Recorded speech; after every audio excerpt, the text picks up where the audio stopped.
Hello and welcome back to Chelmswood Junction. Today we are going to be looking at something completely different. It is not model railway related. We are going to be looking at something that you use outside, and it is a RTR ready to run radio controlled car. Now without further ado, I'm going to spin the camera around, show you the bits and pieces that we've ordered, tell you bits about it, and we can go from there. So I'm going to just spin you around, guys, just like that. And you guys know I don't do anything, no editing on my videos. So first of all, we have got a bottle of Opti Fuel 25% nitro fuel. Now yes, this may give you a bit of a clue. This is going to be a radio controlled car that needs fuel. So it's actually a combustion engine inside it. So that's the Opti Fuel.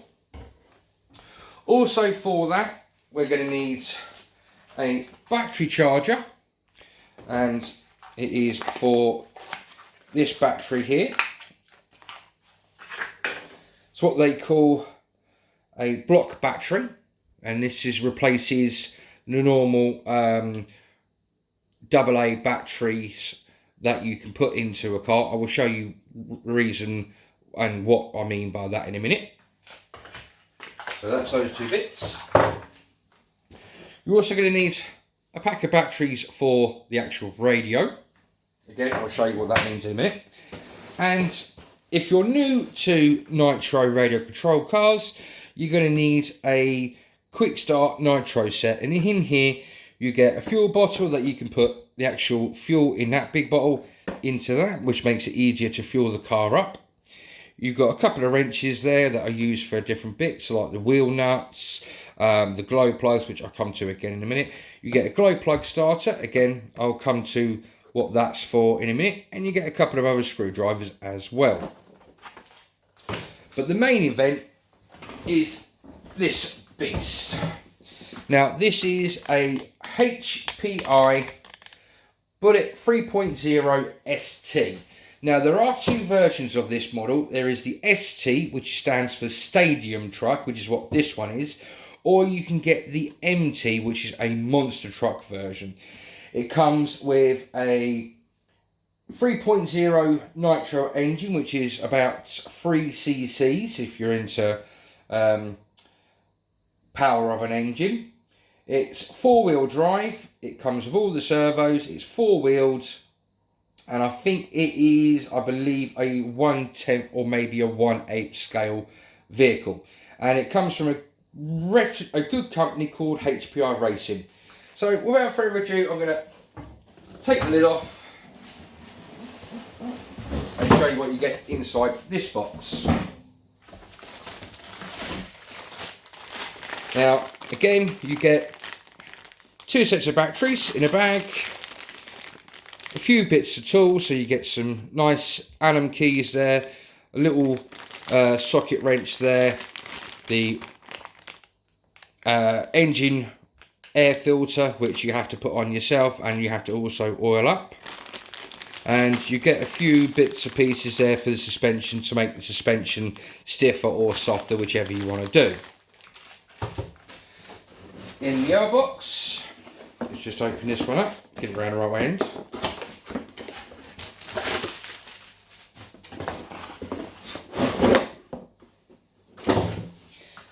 This is your radio. Now, to obviously make the car go, obviously you just pull the trigger, and the further you put it back is how faster it goes. If you want the car to stop, you just push it forward, and that applies the brakes on the actual car itself. And yes, these cars do have brakes. Obviously, the big wheel here, obviously, if you want to go left, you go that way. If you want to go right, you go that way. On the top, you have steering and throttle trims. So if the car's going slightly to the right, then you can adjust the steering trim and it will hopefully bring it back straight. And the same with the throttle trim. If the car's engine is sat idling, it should stay still. If it starts to creep forward a little bit, you just move the throttle trim a little bit, which lowers the revs of the engine, and hopefully then the car will just sit there on idle. It requires 4 AA batteries, which is a nice thing because these radios used to take 6, maybe even 8 batteries at one time when I used to do this hobby. It is a hobby that I'm getting back into. I've had a massive break from this hobby for a very long time, and I just fancy doing something different. The aerial nicely folds away, and when you want to use it, you just pop it up. On-off button there to turn the radio on, and also there are switches there to reverse the servos if you want to reverse them. So obviously, if you're used to going that way for your right, then you can do that. You can switch to the throttle trim for the steering, and it will go right instead of left. And you can, again, if you go right, it will go left.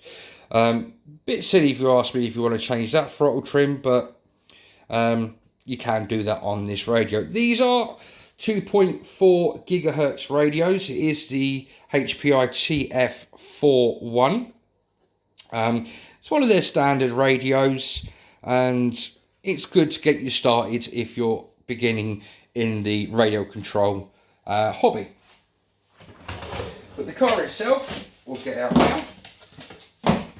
Oh, before we get the car out, also I will show you, you get a nice instruction manual with an aerial cover to help keep the aerial up high, and, you know, bits and pieces. So you've got the usual instruction manuals, health and safety, and that looks like some form of maybe collectors club, maybe bump there with HPI. But yeah, will I bother with that? Probably not. But always, if you're getting into nitro or radio control, always read your instructions, because health and safety, when these things are running, they do go at quite a fair pace, and if you obviously hit somebody with one of these, it is going to hurt.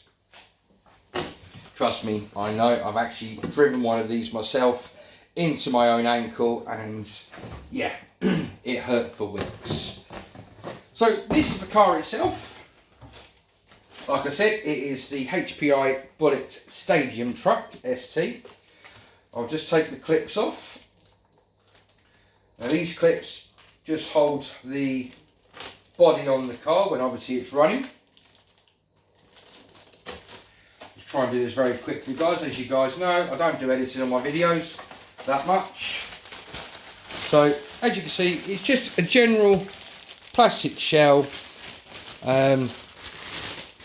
It won't stay pristine for long, because obviously if you're taking this on dirt tracks and things like that, you're going to get stones being thrown up from the front wheels and back wheels, and it's going to scratch the paintwork. And yes, obviously it will roll if you take it over bumps and jumps and you try jumping it.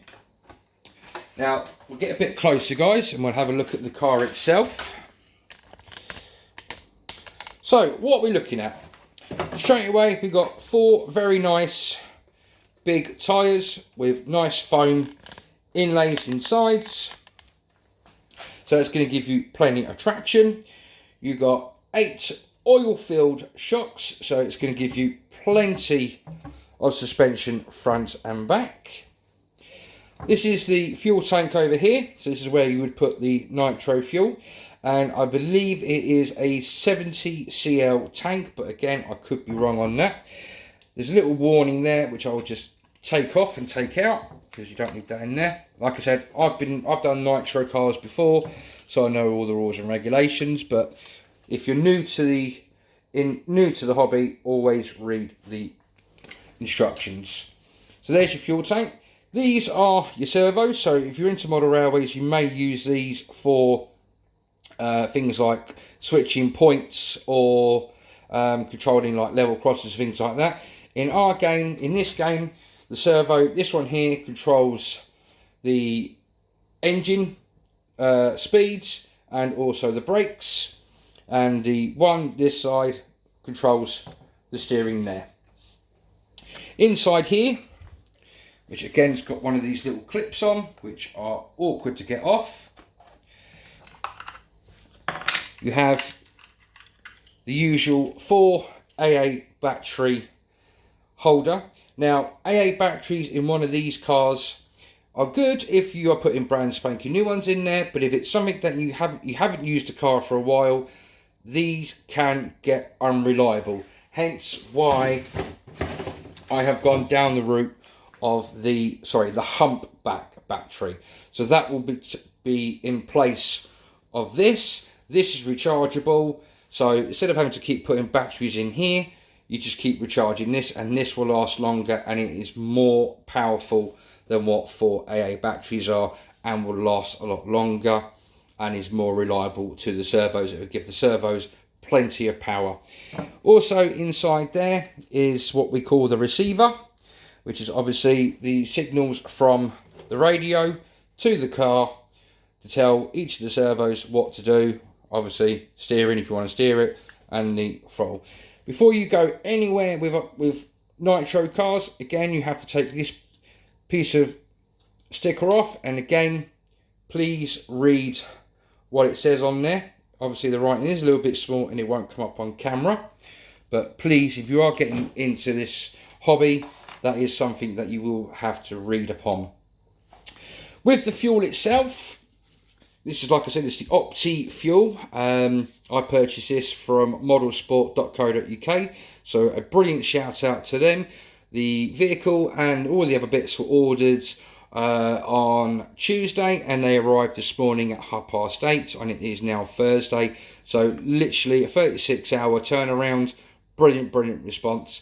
This fuel, again, is flammable, very flammable, so you do have to keep this in a dry place where it is ventilated, and also there is no electricity or naked flames being put anywhere around it, because again, nitro fuel is like petrol, very flammable and is very harmful. And also, if you do spill this, try when you are fueling cars, always make sure you've got a piece of plastic or cardboard or a cloth under the car when you are fueling this. It saves the environment also.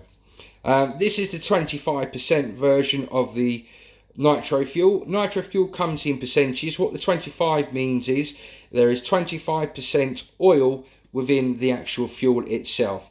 25% is about the right one for this kind of buggy or truggy or monster truck, whatever you want to call it. And also you can get 20%, 18%, 16%. There are different percentages, but then if you go too low, you might start putting damage onto your engine. I usually run 20 to 25%. This one came with the little bundle pack that I've got, and obviously it is what I used to use as well. Now, obviously, to start the nitro engine, you're going to need a form of a starter, and it is quite very simple to start one of these engines. I will just quickly whip this out and show you. Like I said, guys, oops, sorry for flashing the camera there, guys. I don't do any editing on my videos, as you know. So what you see is what you get raw. So this is your glow plug starter and the charger. These will need charging up straight away when you first get them, and I usually leave it on for about 24 hours to give it a nice good full charge, and then that way you're ready to go. But in that box you do get this, the charger that comes for this. So how you start the engine is, obviously, you put your fuel in, you get your batteries in, you turn your radio on first, then you turn the car on itself, then you pop that onto the top of the engine where the glow plug is, like that, and you just put on the pull cords, and after a few tugs it will start. I will do another video because obviously with these they do need to be ran in properly. So once I do a video on running this in, I will publish that as well, and I will show you how obviously you start it, how you stop the car as well. But this is the HPI 3.0 Bullet nitro car. Hope you've enjoyed this little video, guys, of my new hobby that I'm getting back into. Like I said, it's a hobby that I used to be in, and I used to be in heavily with it. I had all sorts of cars, from Subaru Impreza rally cars that I used to run on the roads and tarmac, to buggies, to monster trucks, but this is the first time I've actually had a stadium truck. The one that you've just seen is possibly classified as a monster truck because of the size of the wheels, but it's classed as a stadium truck. Like I said, guys, I hope you have enjoyed this channel. I know it's completely different to model railways, but it's a hobby that I'm getting back into and I want to enjoy. It's still modelling at the end of the day, and I want you guys to enjoy what I do on my channel. If you want to carry on watching videos from my channel, there should be a link coming up here and here.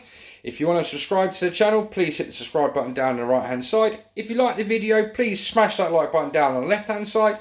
And if you've got any questions or comments on what you just seen in this video, then please leave a comment down below and I will get back to you as soon as I receive that comment.